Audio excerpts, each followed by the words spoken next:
ሰላም ጤና ይስጥልን ክብራትና ክብራን የሰዓቱን መረጃዎች ይዘን ቀርበናል። ዋና ዋናዎቹን እናስቀድም። ስለ ደሞዝ ጭማሪ፣ ጡረታ፣ ስንብትና ሌሎችንም ጉዳዮች በተመለከተ ለመንግስት ሰራተኞች የወጣውን ደንብ በዝርዝር እንመለከታለን።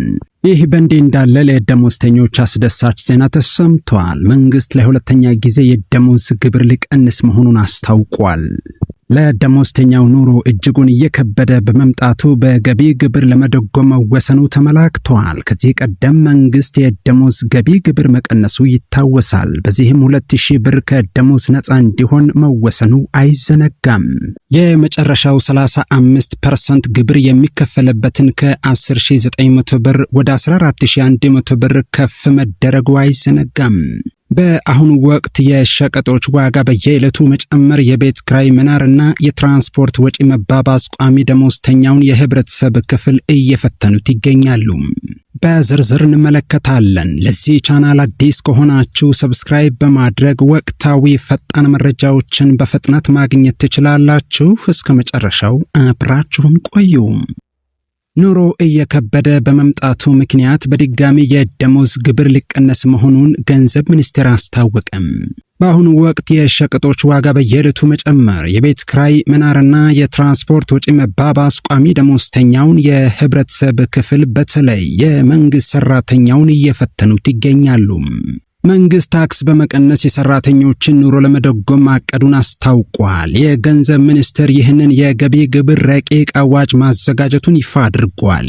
ብዙዎች የሚከፈላቸው ወራዊ ደሞዝ ከሳምንት በላይ ሊያቆያቸው ባለመቻሉ ህይወታቸውን ለመደጎም ሲሉ ከመደበኛው የስራ ሰዓት ውጪ ወደ ተለያዩ የትርፍ ጊዜ ስራዎች ያመራሉ። ይህም በሙያዊ ብቃትና በኑሮ ህልውና መካከል ትልቅ ትንቅንቅ ይፈጥራል። ያም ሆኖ የሚያገኘው ገቢ በቂ አይደለም። ይህንን ተከትለው የገንዘብ ሚኒስቴር የገቢ ግብር ረቂቅ አዋጅ ማዘጋጀቱን ይፋ አድርጓል። በዚሁ ገቢ ግብር ደንብ ማሻሻያ ረቂቅ ላይ ከባለድርሻ አካላት አስተያየት ለማሰባሰብና ውይይት ለማድረግ ገንዘብ ሚኒስቴር ጥሪ አድርጓል። የገቢ ግብር ደንብ እንደተሻሻለ ቁጥር 4/10/2009 ለማሻሻል አስፈላጊ በመሆኑ የገንዘብ ሚኒስቴር ከሚመለከታቸው ባለድርሻ አካላት ጋር በመሆን የገቢ ግብር ደንብ ረቂቅ ማዘጋጀቱን አስታውቋል። የደንቡ ረቂቅ ህግ ሆኖ ከመጽደቁ በፊት ማለፍ ካለበት ሂደት አንዱ የሚመለከታቸውን የህብረተሰብ ክፍሎችን ማሳተፍ ቅድሚያ ይሰጣል ተብሏል። የገቢ ግብር ደንቡ የሚመለከተው ማንኛውም ሰው መጋቢት 1 ቀን 2018 ዓመተ ምህረት ከጥዋቱ 3 ሰዓት ጀምሮ 6 ኪሎ በሚገኘው የገንዘብ ሚኒስቴር ቅጥር ግቢ በአካል በመገኘት አስተያየታችሁን እንድትሰጡ ጥሪ እናቀርባለን ብለዋል። በረቂቅ ደንቡ ላይ የጽሑፍ አስተያየት መስጠት ለምትፈልጉ የደንቡን ረቂቅ የአማርኛ ቅጂ በገንዘብ ሚኒስቴር ድረገጽ ላይ የተጫነ በመሆኑ እስከ የካቲት 30 ቀን 2018 ዓመተ ምህረት በኢሜል አድራሻ መላክ የሚቻል መሆኑን እናስታውቃለን ብሏል። የረቂቅ አዋጁን ዝርዝር መረጃ ከገንዘብ ሚኒስቴር እንዳገኘን ወደ እናንተ እናደርሳለን። መረጃውን ስንለቅ በቶሎ ለእናንተ እንዲደርሳችሁ ቻናሉን ሰብስክራይብ ማድረግ አትርሱም። ይህ በእንዲህ እንዳለ ስለ ደሞዝ፣ ስለ ጡረታ አወጣጥ፣ ስንብት፣ ምዘና፣ ቅጥር፣ የደረጃ እድገትን በተመለከተ አዲስ አዋጅ ይፋ ሆነም። አዋጁ 16 ክፍሎችና 151 አንቀጾች ያሉት ሲሆን በነጋሪት ጋዜጣ ታትሞ ሲወጣ ቁጥር እንደሚሰጠው ተመላክተዋል። አዲሱ የመንግስት ሰራተኞች አዋጅ ይዟቸው የመጡ አዳዲስ ጉዳዮችም ማብራሪያ ተሰጥቶባቸዋል። የአዋጁ ተፈጻሚነት ወሰኑ ከነባሩ የመንግስት ሰራተኛና ተቋማት በተጨማሪ የመንግስት አገልግሎት አሰጣጥ ላይ ተፈጻሚ ይሆናል ተብሏል። መስሪያ ቤቶችና ሰራተኞች ተግባራትን ሲያከናውኑ የስራ ባህልና የስራ አመራርን ተከትለው መሆን እንዳለበት እሴቶችን ጥሏል። ከመንግስት መስሪያ ቤት መዋቅራዊ አደረጃጀት ጋር ከህዝብ ብዛት የሚሰበሰብ ገቢ፣ የቆዳ ስፋት ቁጥጥር የሚደረግበትና ከፌዴራል ተቋማት ጋር የተናበበ መሆን እንዳለበት ይደነግጋል። የደሞዝ ስኬል በፌዴራል ደረጃ በየ4 ዓመቱ የሚወሰነው የስራ ደረጃ መነሻ ዝቅተኛ ደሞዝ እና ከፍተኛ ጣራ ደሞዝ ተግባራዊ እንደሚደረግ ተነግሯል።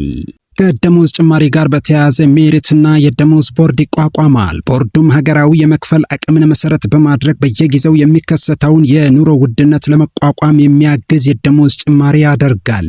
የመንግስት አገልግሎትን ውጤታማ ለማድረግ እያንዳንዱ ስራ ላይና አዲስ ሰራተኛም የብቃት ምዘና ፈተና ይፈተናል።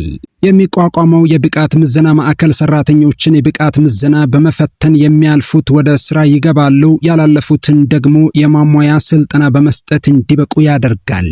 ስልጠና ወስደው ለተከታታይ 2 ጊዜ የማለፊያ ነጥብ ካላመጡ ከመንግስት ስራ እንደሚሰናበቱ የተቀመጠ ሲሆን የብቃት ምዘናን ማለፍ ያልቻሉ ሰራተኞችን በተመለከተ ለጡረታ ዕድሜያቸው ያልደረሱና ከ25 ዓመት በታች ያገለገሉ 2 ዓመት የተጣራ ደሞዝ በአንድ ጊዜ ተከፍሏቸው ከስራ ይሰናበታሉ። አዋጁ 25 ዓመት አገልግለው ዕድሜያቸው ከ50 እስከ 55 ለሆኑ ሰራተኞች ጡረታ የሚወጡበትን ሁኔታ አመቻችቷል። የመንግስት መስሪያ ቤት አገልግሎት አሰጣጥን ለማዘመን የአንድ ማዕከል ስርዓት የመዘርጋት ግዴታም እንዲሁ ተቀምጧል። ሁኔታዎች ሲያስገድዱ ብቃትን መሰረት በማድረግ አንድን የመንግስት ሰራተኛ ከ1 ዓመት ላልበለጠ ጊዜ ከፍ ያለ የሥራ መደብ ላይ በተጠባባቂነት እንዲሰራ ማድረግ ይቻላል። በፊት በውክልና ጥቅም ሳያገኝ ይሰራ ነበር። አሁን ግን በተጠባባቂነት ሲሰራ የተጠባባቂነት አበል እንደሚከፈለውና ተጠያቂነትም ጭምር ተቀምጧል።